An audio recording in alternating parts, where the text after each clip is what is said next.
Greetings comrades and welcome to the Soviet Union. It's 1978 and things are going great. We were the first nation to suffocate a dog in geocentric orbit, and we also set off the world's largest nuclear weapon.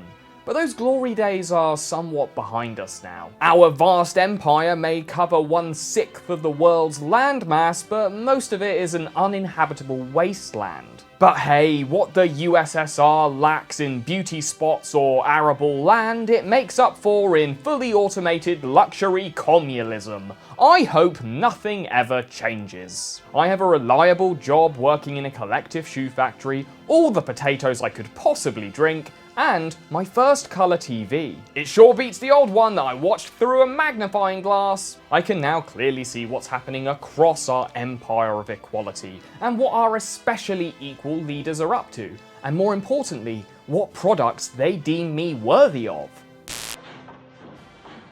Because everything is created by state-run industry, nearly every advert is just letting me know about the local availability of certain products. Like this funky ski-themed number, telling me that lemons are here and they're fun for the whole family. Or how about this one for our only available brand of washing detergent? I may never have seen a washing machine before, but now I can thanks to my trusty Ekran television set, and because of our dear leader, Leonid Brezhnev. I haven't seen him a lot on my television lately, and there's rumours that he's sick, but I'm sure he's just busy. After all, our brave Soviet troops are currently fighting extremists in Afghanistan, who you might know as the good guys from Rambo 3 or the bad guys from 9/11. I'm sure they'll be no match for our mighty Red Army. I mean, they haven't been stockpiling nuclear weapons and guarding German concrete for nothing, right? Thanks to military overstretch and our barely functional factories, we don't have quite as many consumer products as people in the West, and the ones that are produced are usually snatched from the factories by corrupt officials before they even reach the shelves. So the only place that I see many of these products are on TV. Like this bizarrely erotic carpet advert that looks like it was filmed next to a load of sewage runoff. In 1982, I see Brezhnev on my screen again. He's alive and raring to go at our annual October Revolution March, which is confusingly held in November. And then we see Brezhnev again just 3 weeks later, at his own funeral. But before his death was announced, the only thing that was on Soviet television was this. A 4-hour loop of Tchaikovsky's Swan Lake. It often gets played during times of political instability. That way our brave and intelligent leaders make sure that we get the correct information that they want us to hear. After Brezhnev went up to the great gulag in the sky, we were left with a bunch of leaders that looked about as fresh as the ones that we'd embalmed and put on public display in the 1920s. First comes Yuri Andropov, a familiar face, and plus his hairline was comforting, as it was proof that something was recessing worse than our economy. He dies 15 months into his leadership, and then is replaced by the even older Konstantin Chernenko, seen here adopting the T-pose to assert dominance. But then he keels over just 13 months later. By 1985, we needed someone with some fresh blood. We were introduced to the new General Secretary of the Communist Party, the Gremlin in the Kremlin, Mikhail Gorbachev. At a sprightly 56, Gorby is young and his head is covered in ideas. Maybe this guy can change things. If he can get his plans approved by the country's real leaders, the KGB. KGB stands for Komitet Gosterovanoi Bezopastoyi. They are a highly sophisticated secret police and surveillance network, employing over 500,000 people, including this handsome KGB agent who's currently stationed in East Germany. As well as spying on all of us, the KGB also has a specific department that's job is to ban Western media and foreign influence. But culture has a way of getting in through the cracks. Much of the Soviet Union's video work and commercials come from the same place, the satellite state of Estonia. And most of the ads that I'm showing you come from the mind of one crazed Estonian ad director, Harry Egypt. But the thing about Estonia is it's the one place in the Soviet Union where your television can pick up illegal frequencies from Finnish television stations, meaning that television-owning Estonians were some of the few who were able to actually access Western media with any kind of ease. And Harry Egypt was clearly one of these people, because his commie commercials absolutely reek of the insidious influence of Western decadence.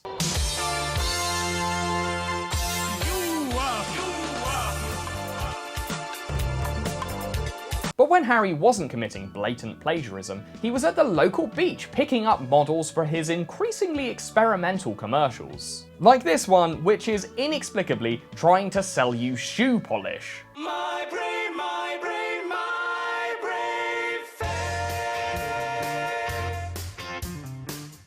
I call your name. My brain, my brain, my brain But he's probably best known in the West for this outrageous ear rape sequence, which is all about advertising the delicious taste of minced chicken carcass.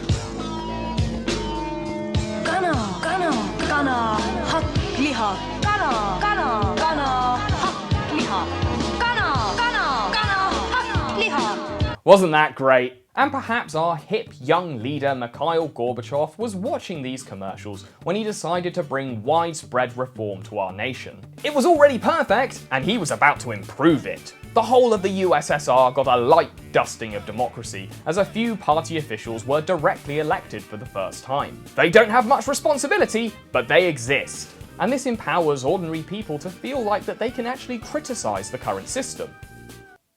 Not me, of course. I love it.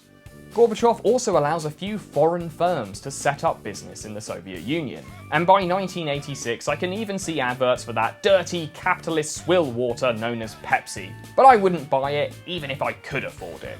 I'd rather just sit back, relax, and watch Russia's longest running animated show, Well, Just You Wait, in which a chain-smoking wolf attempts and fails to devour the same big-eyed bunny, but he's usually outwitted by our nation's superior manufacturing prowess or our honourable secret police. Hey, what's going on? An official announcement from the Council of Ministers. There has been an accident at the Chernobyl atomic power station. One of the atomic reactors was damaged. The consequences of the accident are being taken care of. Huh. Well, that was short. I'm sure they've got everything under control. Back to the ads.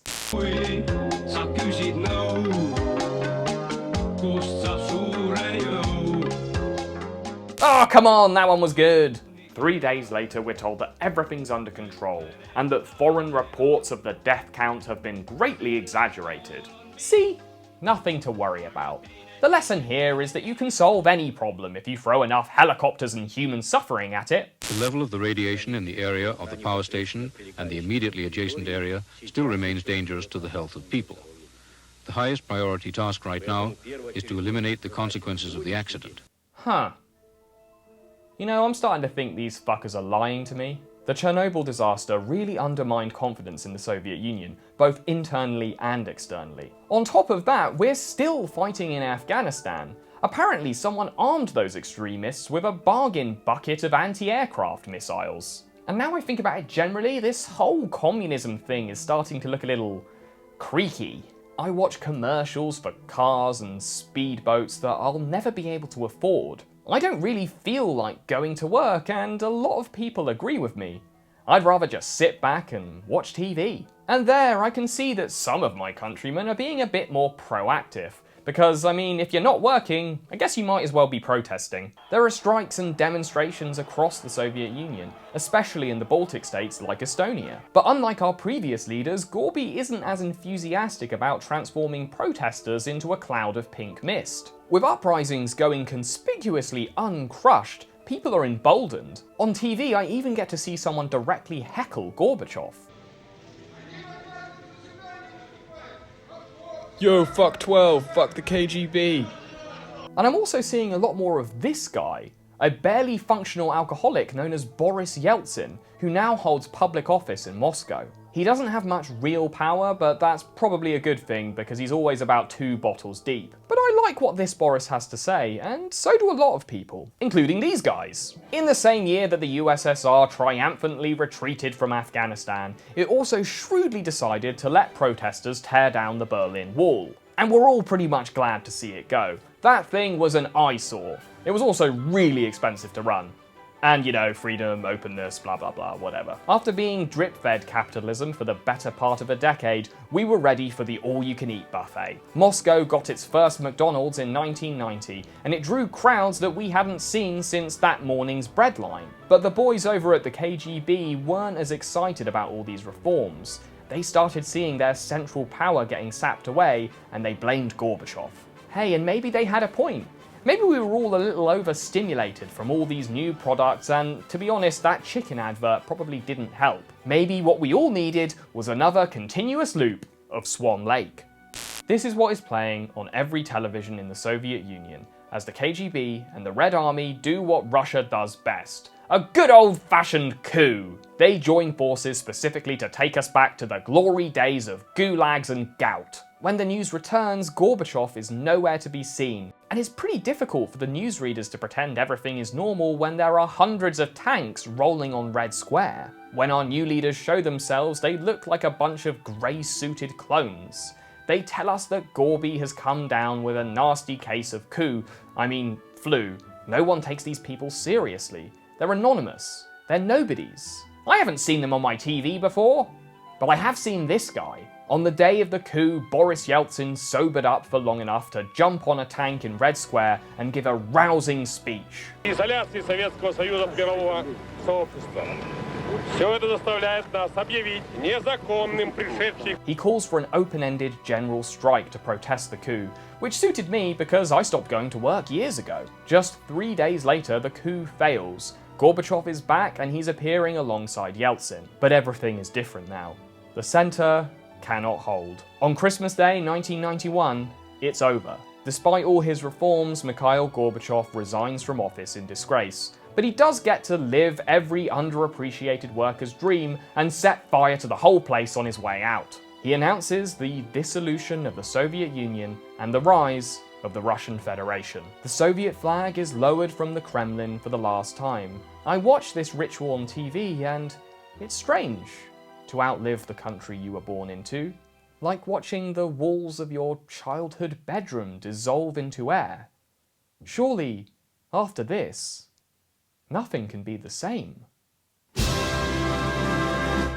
Greetings, fellow capitalist pigs! Welcome to the Russian Federation. It's 1998 and things are going great. Our currency might be worthless, but we're propping up our economy by pumping dinosaur sauce out of Siberia and dumping guns off the coast of Liberia. I haven't been seeing much of our brave president Boris Yeltsin on TV recently.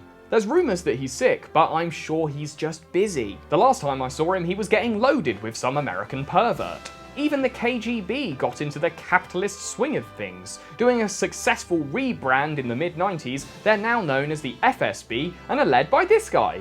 What's his name? Wait, actually, he's Prime Minister now. But life moves pretty fast in capitalist Russia. We've now got more luxury brands than you can shake a stick at. Only the oligarchs can afford them, but at least I can see them on my new Japanese TV. And I can see commercials for American businesses like Pizza Hut. But I'll admit, I do have some nostalgia for the old days. Wait a minute, is that Gorby? It's you! Wow, life is good. What more could I possibly want? I hope nothing ever changes. Thanks for watching. This one was really fun to put together. I'd also just like to give a quick shout out to all my patrons. You guys are the best. Das Vidania and bye bye.